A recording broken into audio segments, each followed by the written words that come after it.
सभी विद्यार्थियों, आज हम लोग मैथ्स 2 के चैप्टर निर्देशांक भूमिति अर्थात कोऑर्डिनेट ज्योमेट्री से संबंधित विभाजन सूत्र, मध्य बिंदु सूत्र, केंद्र सूत्र तथा एक्सरसाइज 5.2 के कुछ प्रश्नों को हल करेंगे।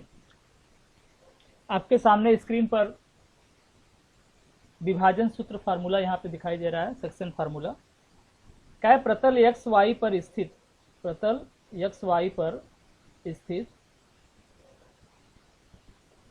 रेखाखंड AB पर बिंदु एक देखो एक हमारा एक्स वाई प्रतल है, एक एक्स वाई प्रतल है, ठीक ना।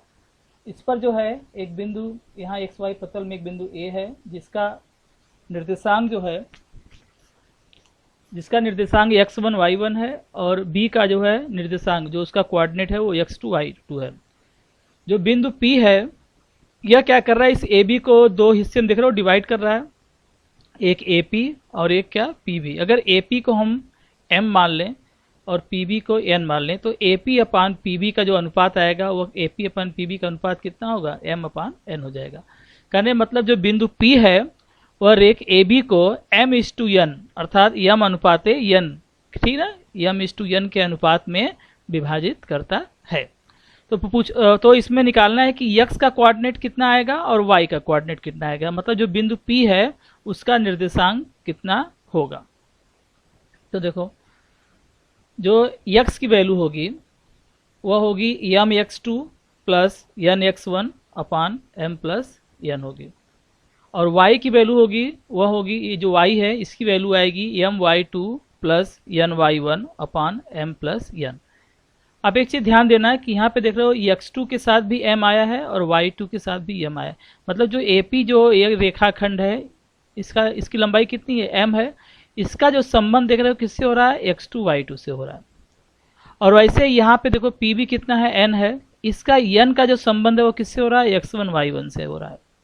देखो इसमें n और n के साथ क्या आया है, x1 आया है और n के साथ क्या है, y1। मतलब जो n के साथ जो गुणा हुआ है वो x1 y1 का गुणा हुआ है, m जो है किसके साथ गुणा हुआ है, x2 के साथ और y2 के साथ। तो थोड़ा सा आप ध्यान रखना, याद करने में आपको सुविधा होनी चाहिए। तो x का जो है जो वैल्यू आएगा वो आएगा mx2 plus nx1 upon m plus n, y equal to my2 plus ny1 upon m plus n। मैं ज़्यादा ये सब डिटेल में नहीं जा रहा हूँ क्योंकि केवल फार्मूला जो है आपको याद रहना चाहिए, उसी पर आपसे प्रश्न पूछे जाएंगे। यह हमारा विभाजन सूत्र है, किताब में उसको निकाला भी गया है कि कैसे आया है। तो अगर आपकी इच्छा है तो आप किताब से उसको समझ सकते हैं, ठीक। और मैं थोड़ा इसको शॉर्ट में ले रहा हूँ क्योंकि यह फार्मूला आपको प्रूव करने के लिए परीक्षा में नहीं आता है। अगला देखो,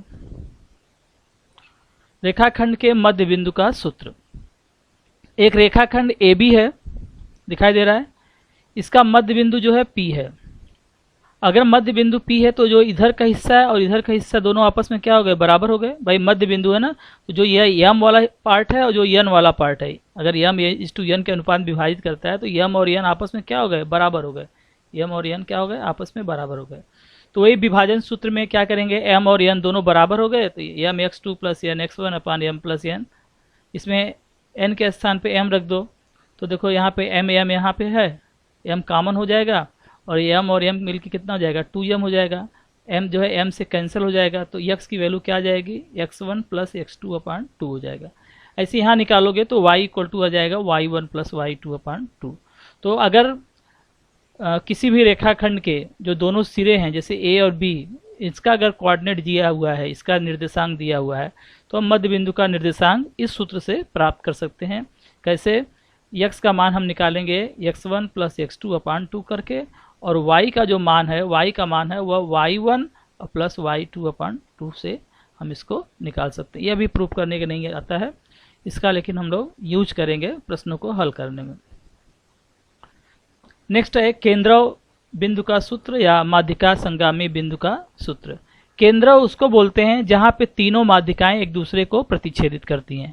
अब माध्यिका क्या होता है ऑलरेडी आप पहले भी पढ़ चुके हो, फिर भी मैं एक समझा दे रहा हूँ कि किसी भी त्रिभुज में शीर्ष बिंदु से, जैसे देखो ये यहाँ पे शीर्ष A भी शीर्ष बिंदु है, B भी शीर्ष बिंदु है, C भी क्या है, शीर्ष बिंदु है।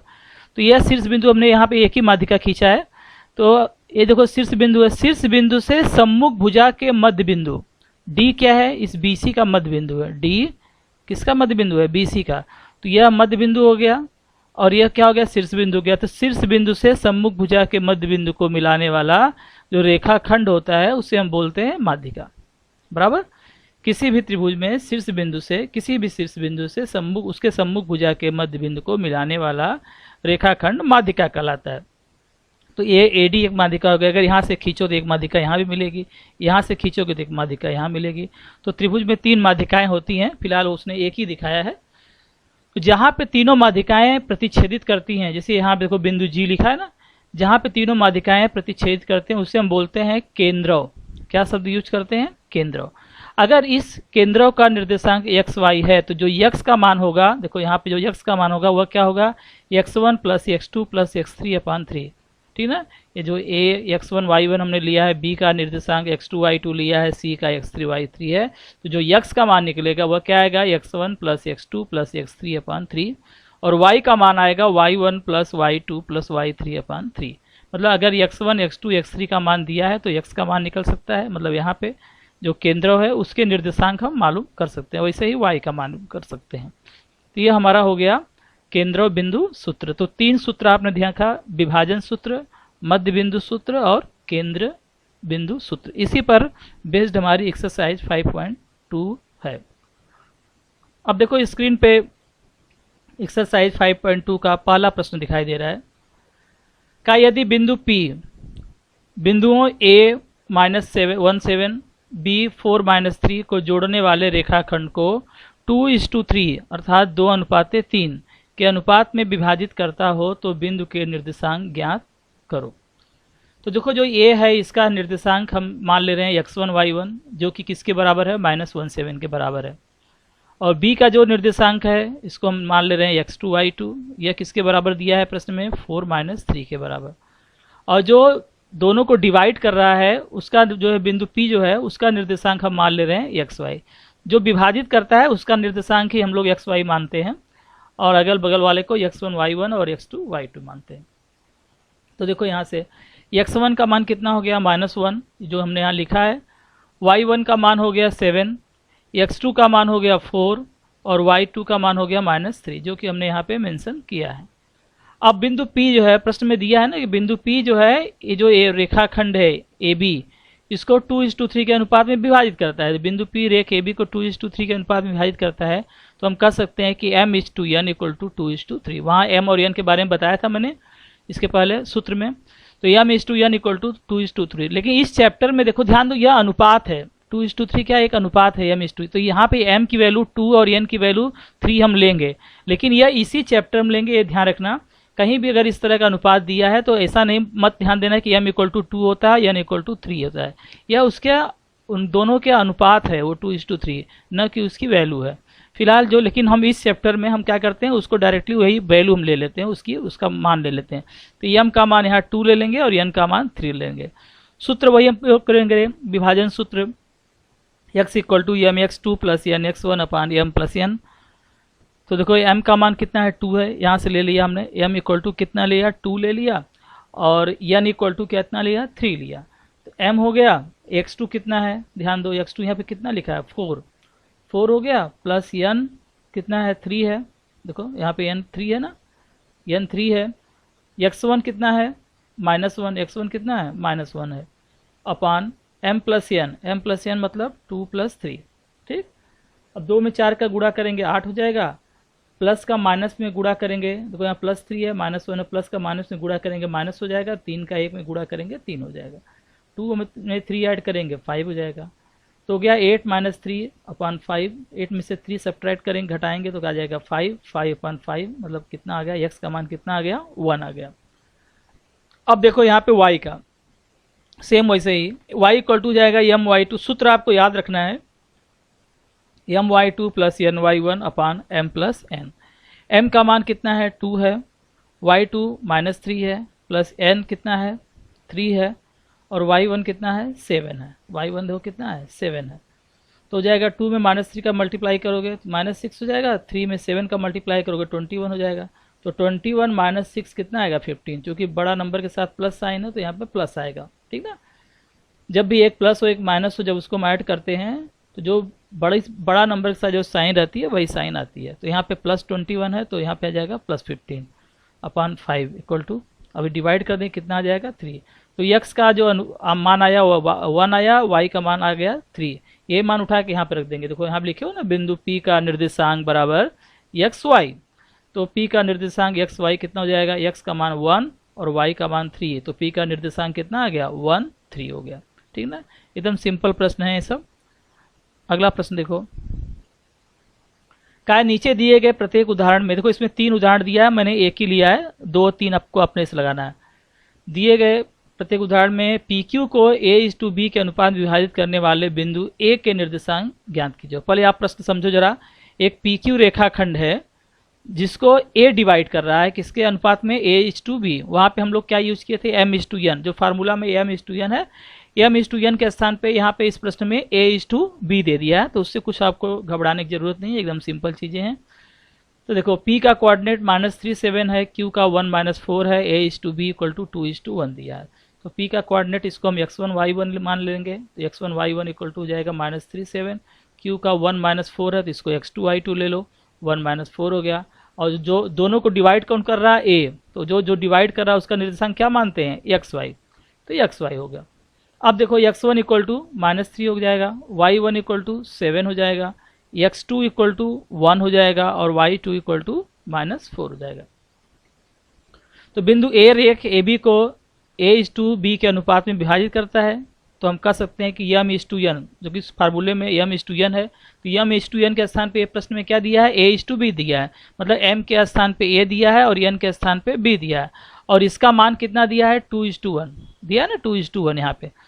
तो M का मान जो है कितना हो जाएगा 2 और N का मान कितना हो जाएगा 1। तो देखो विभाजन सूत्र से क्या हो जाएगा, x equal to mx2 plus nx1 upon m plus n होता है। यहाँ पे m के स्थान पे क्या आएगा, a आएगा, दिया ना, m के स्थान पर a है, और n के स्थान पे क्या आएगा, b आएगा। तो फार्मूला क्या बन जाएगा, ax2 plus bx1 upon a plus b। अब जैसे इसके पहले वाले प्रश्न में आपने किया था, सब मान उसमें रखना है बस, और कुछ नहीं करना है। तो a का मान कितना है 2 है, 2 हो गया। x2 कितना है, देखो यहाँ पे x2 कितना दिया है 1 है, तो 1 हो गया, प्लस 1। b का मान कितना है 1 है, x1 कितना है -3 है, अपान 2 प्लस 1 हो गया। तो 2 में 1 का गुणा करोगे 2 हो जाएगा, फिर प्लस का माइनस में जब गुणा करोगे तो क्या आएगा, माइनस हो जाएगा, 3 का 1 में गुणा करोगे 3 हो जाएगा, तो 2 - 3 अपान 3 हो गया, ठीक। 2 में से 3 घटाओगे कितना आएगा -1। तो लास्ट में जो फार्मूला जो है सूत्र लिखते हैं, जो लास्ट में जब किसी भी चीज़ का मान लिखते हैं, अगर माइनस में आता है तो उसको बीच में ले लेते हैं, तो -1 अपान 3 हो गया यह। तो इसे देखो y equal to my2 plus ny1 upon m plus n है। यहाँ पे m के स्थान पे a आ जाएगा, n के स्थान पे b आ जाएगा, तो फार्मूला इस रूप में आ जाएगा ay2 plus by1 upon a plus b। अब a का मान कितना है 2 है, y2 -4 है, y2 कितना है, देखो यहाँ पे लिखे हो ना, y2 कितना है -4 है, प्लस b 1 है, b कितना है 1 है, y1 7 है, देखो यहाँ लिखे हो y1 कितना लिखे हो 7 लिखे हो, अपान a प्लस बी मतलब 2 प्लस 1। 2 में -4 का मल्टीप्लाई करोगे -8 हो जाएगा, 7 में 1 का मल्टीप्लाई करोगे 7 हो जाएगा, अपान 3 हो गया। -8 प्लस 7 कितना होता है -1, तो -1 अपान 3। तो देख रहे हैं हम कि x का मान भी -1 अपान 3 आया, y का मान भी -1 अपान 3 आया। तो इसलिए यहाँ पे देखो नीचे एक लाइन लिख देना, मैं भूल गया हूँ लिखना। इसलिए बिंदु A का निर्देशांक एक्स वाई इक्वल टू -1 अपान 3 -1 अपान 3। यहाँ पे आप जैसे इसके पहले वाले प्रश्न में मैंने लिखा था ना, तो वैसे ही आप यहाँ भी इसको आप मेंशन कर दोगे नीचे, ठीक। तो यहाँ पे यह वीडियो बस मैंने यहीं पे समाप्त कर रहा हूँ, और आप वीडियो को बार बार ज़रूर देखिए, उसको समझने का प्रयास कीजिए। अगर ये वीडियो आपको अच्छा लग रहा है तो ज़रूर आप इसे लाइक करो, शेयर करो अपने दोस्तों के साथ, तथा उसको सब्सक्राइब कर लो, जिससे कि आगे के वीडियो के बारे में आपको सबसे पहले जानकारी मिल जाए। धन्यवाद।